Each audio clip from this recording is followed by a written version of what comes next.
Hello friends, all of you history career point में आप सभी का स्वागत है। हम भारतीय इतिहास की श्रृंखला में भारतीय इतिहास के परिचय के बारे में बात कर चुके थे। आज हमारा वीडियो रहने वाला है प्राचीन भारत का जो पार्ट है उसके प्राग ऐतिहासिक काल के मुख्य बिंदु के बारे में हम बात करने जा रहे हैं। तो आइए चलते हैं।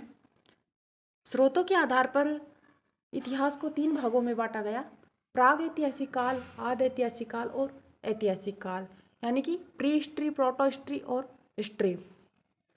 प्राग ऐतिहासिक काल देखो क्या था कि ये पूर्णतः पत्थर का काल था, पाषाण पर ही निर्भर था। यहाँ पर कोई लिखित साक्ष्य नहीं मिले थे, पूर्णतः उत्खनन पर आधारित था, इसलिए इसको प्राग ऐतिहासिक काल नाम दिया गया है। और आदि ऐतिहासिक काल, प्रोटो हिस्ट्री में जो हड़प्पा सभ्यता थी, सिंधु घाटी सभ्यता थी, यहाँ पर लिखने के साक्ष्य तो मिले हैं लेकिन उनको पढ़ा नहीं गया अभी तक। यहाँ की जो लिपि थी वो ऐसी ही थी, यानी कि भावचित्रात्मक लिपि थी सिंधु घाटी सभ्यता की। जो लिखने के तो साक्ष्य यहाँ से मिल चुके लेकिन वो पढ़ा नहीं जा सका, इसलिए इसको आदि ऐतिहासिक काल, प्रोटो हिस्ट्री पीरियड का काल कहते हैं। और ऐतिहासिक जो काल था यह वैदिक काल से जो आगे का काल था, यानी कि वेदों से ही लिखने की शुरुआत हो गई थी। और यहाँ पर लिखित भी साक्ष्य मिले थे और उन लिखित साक्ष्यों को पढ़ने में भी सफलता प्राप्त हुई थी, इसलिए इसको ऐतिहासिक काल नाम दे दिया गया। ये साहित्य स्रोत और पुरातात्विक स्रोत दोनों पर आधारित था ऐतिहासिक काल। तो आइए चलते हम प्राग ऐतिहासिक काल के बारे में विस्तार से जानेंगे कि प्राग ऐतिहासिक काल क्या था। प्राग ऐतिहासिक अर्थात पाषाण काल, स्टोन एज, पूरी तरह से पत्थर पर निर्भर था, पूर्णतः उत्खनन पर आधारित था ये काल, इसलिए इसको प्राग ऐतिहासिक काल भी नाम दिया गया है। यहाँ के जो मानव थे, आदि मानव यहाँ पर निवास करते थे पाषाण काल में, वो अपने जो भोजन है वो शिकार करके प्राप्त करते थे, यानी कि उत्पादक नहीं थे, उपभोक्ता पर ही निर्भर करते हैं। तो पाषाण काल के बारे में हम जानते हैं कि रॉबर्ट ब्रूसफुट थे। उन्होंने पाषाण काल की सर्वप्रथम जो हैंडेक्स था, पाषाण कालिक औजार था, उन्होंने खोजा। रॉबर्ट ब्रूसफुट ने भारत में सर्वप्रथम अध्ययन का श्रेय रॉबर्ट ब्रूसफुट को दिया जाता है। 1863 में इन्होंने मद्रास के जो पल्लवरम नामक स्थान है वहाँ से पहला पाषाण कालिक औजार इनको मिला, अर्थात इन्होंने खोजा। ये इंग्लैंड के भूवैज्ञानिक थे। ये क्वेश्चन कई बार एग्जाम में आया है कि रॉबर्ट ब्रूसफुट क्या थे, कौन थे, तो उसमें 4 ऑप्शन आ जाते हैं, उसमें से इंग्लैंड के भूवैज्ञानिक बारे में हमें याद रखना है।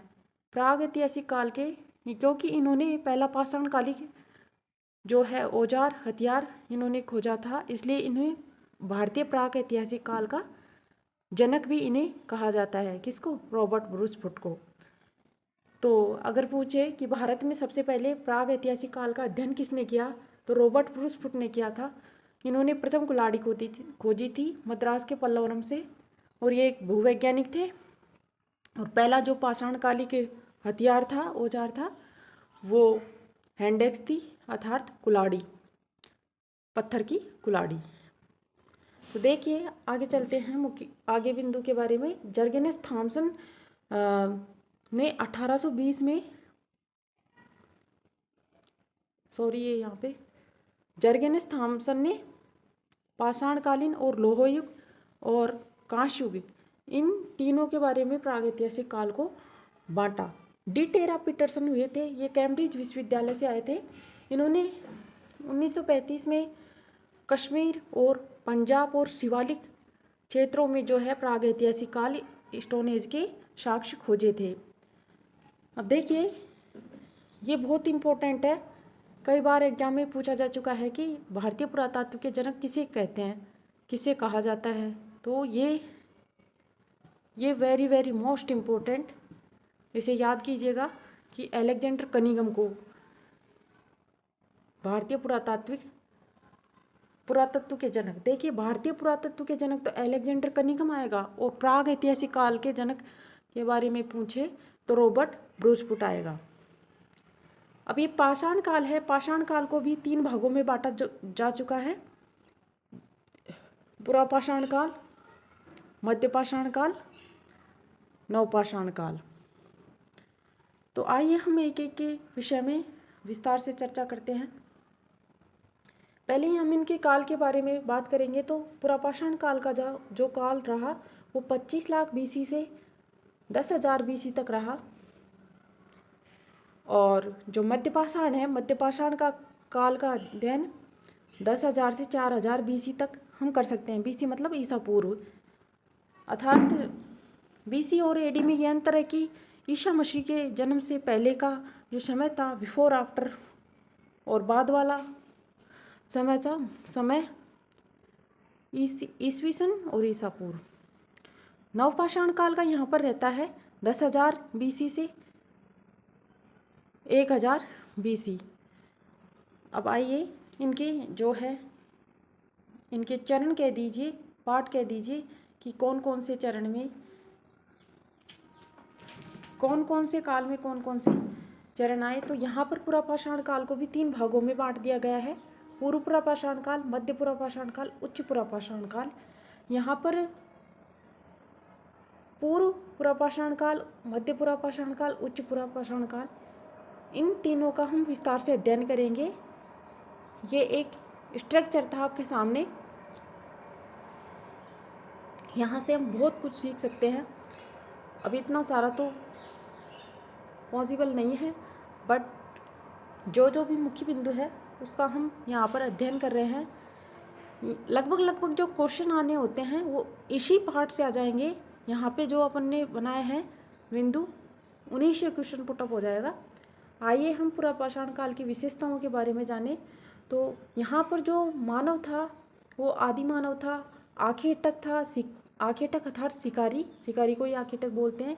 खाद्य संग्राहक भी था, कृषि पशुपालन नहीं था यहाँ पर, घुमंतु अर्थात घूमता रहता था। यहाँ का जो मानव था, आदि मानव, वो पत्थरों के औजारों पर तो निर्भर रहता ही था, उपभोक्ता था लेकिन उत्पादक नहीं था। ये इसकी विशेषताएं हैं। यहाँ पर जो औजार थे वो क्वार्टजाइट, सल्क और ब्लेड आदि के बने हुए थे। इनमें भी अलग अलग बिंदु दिए गए हैं। और जो इनकी, और यहाँ पर मध्यपाषाण काल में जो है कोई चरण नहीं था। अगर हम इनका तुलनात्मक अध्ययन करते हैं, जब ही लिखा है पुरापाषाण काल, मध्यपाषाण काल और नवपाषाण काल, क्योंकि यहाँ से अच्छे से समझ में आ जाता है। तो यहाँ पर कोई चरण नहीं था, यहाँ पर चरण थे पूर्व, मध्य और उच्च। और यहाँ पर जो है 10,000 BC से 1,000 BC नवपाषाण काल।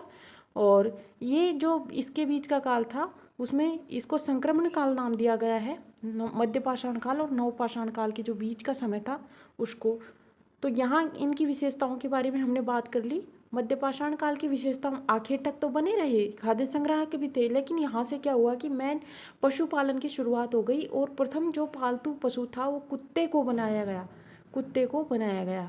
और यहाँ पर कृषि और पशुपालन के साक्ष्य मिले थे नवपाषाण काल में। और मनुष्य ने जो है स्थायी रूप से रहना शुरू कर दिया गया था, झोंपड़ी निवास स्थान बनाकर यहाँ पर रहना शुरू कर दिया था। और यहाँ पर जो है नवपाषाण काल में रहेगा मनुष्य तो उसे चीज़ों की ज़रूरत होगी, तो नए नए आविष्कार हुए, यहाँ पर खोजें हुई, कृषि के साक्ष्य मिले। औजार के बारे में बात करेंगे तो क्वार्टजाइट, शल्क और ब्लेड के यहाँ पर पुरापाषाण काल में मिले हैं। मध्यपाषाण काल में माइक्रोलिथ, सूक्ष्म पत्थर, ये माइक्रोलिथ अर्थात छोटे छोटे पत्थर मिले, सूक्ष्म पत्थर। और नवपाषाण काल में स्लेट के बने कुल्हाड़ी, वसूले, छेनी, पूर्णतः पत्थर के औजार। कहाँ पर मिले थे नवपाषाण काल में? क्योंकि यहाँ पर जो कुल्हाड़ी बनी थी वो पूर्णतः पत्थर की थी नवपाषाण काल में। यहाँ पर कोई लोहे का आविष्कार तो नहीं था कि भाई लोहे का आविष्कार हो जाएगा, वो तो मगध जनपद के महाजनपद पड़ेंगे, वहाँ पर जो मगध है वहाँ पर जो जंगल था उनको साफ करने के लिए जब लोहे के फावड़े हथियार वो, तो वो लोहयुगीन युग 1000 के आसपास होगा। तो यहाँ से जो है महत्वपूर्ण स्थलों की बात करते हैं कि कौन कौन से स्थल से क्या मिला। तो आइए, ये है पुरापाषाण काल। पुरापाषाण काल में जो है हथनोरा, हथनोरा एमपी में है जगह, अतिरंपकम तमिलनाडु में है। यहाँ से मानव की जो खोपड़ी है, खोपड़ी के प्रथम साक्ष्य मिले।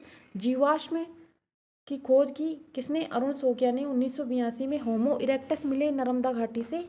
भीमबेटका एमपी नर्मदा घाटी से। और देखिए मिर्ज़ापुर से तीनों कालों के औजार मिले हैं और आग की यहाँ पर खोज हो चुकी है। आग की यहाँ पर खोज हो चुकी है, क्योंकि खोज और आविष्कार में काफ़ी अंतर होता है, इसलिए आग को हम खोज का ही नाम देंगे। भीमबेटका से चित्रकारी साक्ष्य मिले। और मध्यपाषाण काल और नवपाषाण काल के बारे में हम जानेंगे अब। तो देखिए यहाँ से सूक्ष्म पत्थर और माइक्रोलिथ मिल ही चुके थे। बागोर ये राजस्थान में है। डॉक्टर VN मिश्र ने इसकी खोज की। बागोर जो सभ्यता है भीलवाड़ा में, वहाँ पर। यहाँ से क्या मिले थे? नरकंकाल मिले थे। आदमगढ़ MP से पशुपालन के साक्ष्य यहाँ पर मिले हैं। चौपानी मांडो जो कि यूपी में जगह है, यहाँ से मृदभांड के अवशेष मिले। और सराय नाहर जो है जगह है, यहाँ से मानव के अस्थिपंजर और मानवीय साक्ष्य और युद्ध के प्रमाण मिले। आग का प्रयोग यहाँ पर हुआ। यहाँ पर तो देखिए आग की खोज हो गई थी, लेकिन मध्यपाषाण काल में क्या हुआ था? आग का प्रयोग ही होने लग गया था। 18, अब ये इम्पोर्टेंट बिंदु है, 1867 के अंदर क्या हुआ था कि CL कार्लाइल थे, उन्होंने विंध्याचल पर्वत के क्षेत्र में भीमबेटका की खोज की थी RV जोशी ने, और आदमगढ़ की खोज की थी VS वाणकर ने। तो CL कार्लाइल ने विंध्याचल पर्वत के क्षेत्र में मध्यपाषाण कालीन साक्ष्य खोजे थे। ये है महदा से हड्डी के जो है आभूषण मिले थे। तो इनको आप याद कर लीजिएगा कि मध्यपाषाण काल की खोज 10,000 से BC से 4000 BC तक यह काल रहा था। और यहाँ पर सूक्ष्म पत्थर मिले थे। प्रथम पालतू पशु कुत्ता था।